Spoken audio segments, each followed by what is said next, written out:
Have you ever canceled plans? Not because you were busy, not because you were sick, but because you just didn't feel like going out?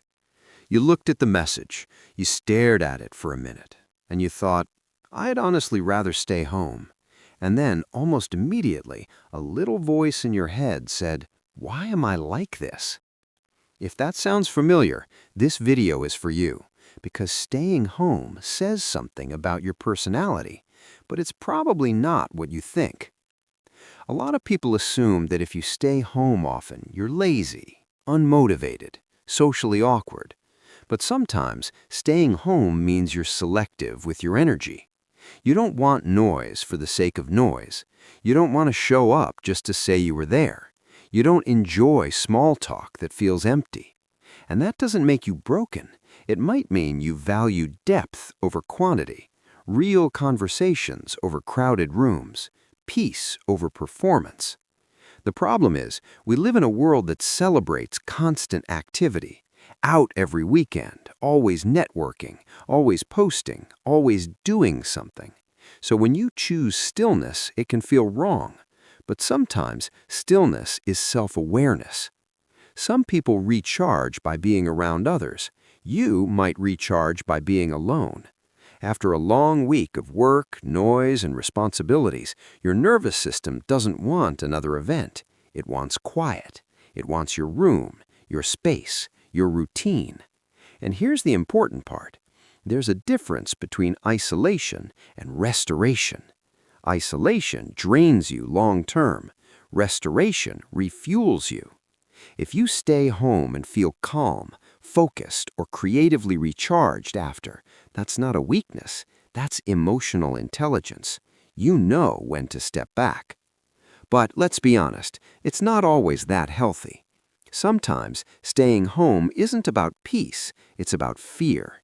Fear of being judged, fear of not fitting in, fear of feeling behind. You scroll through social media, you see people traveling, celebrating, achieving, and instead of feeling inspired, you feel smaller.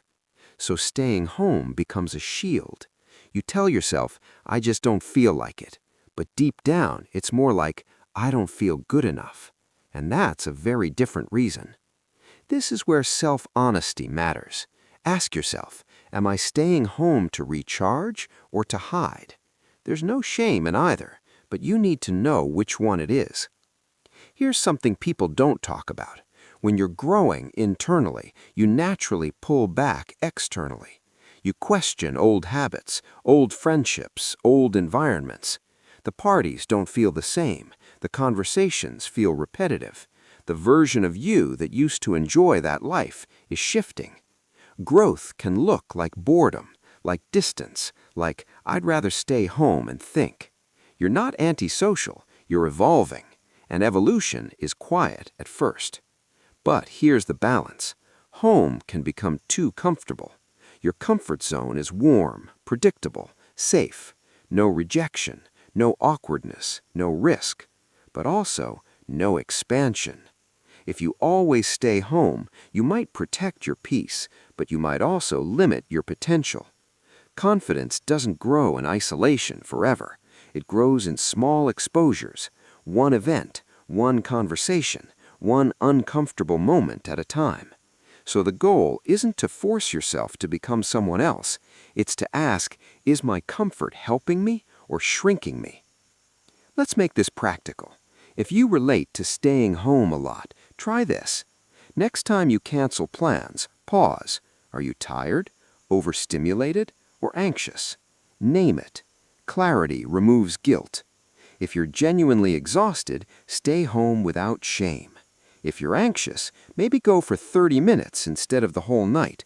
Small steps matter. Instead of just staying home, make it meaningful. Read, journal, work on a goal, learn something new. If you're choosing solitude, let it build you. Don't just scroll for 3 hours and call it self-care. One thing slightly outside your comfort zone. Not something extreme, not a huge social event if that drains you. Just something small.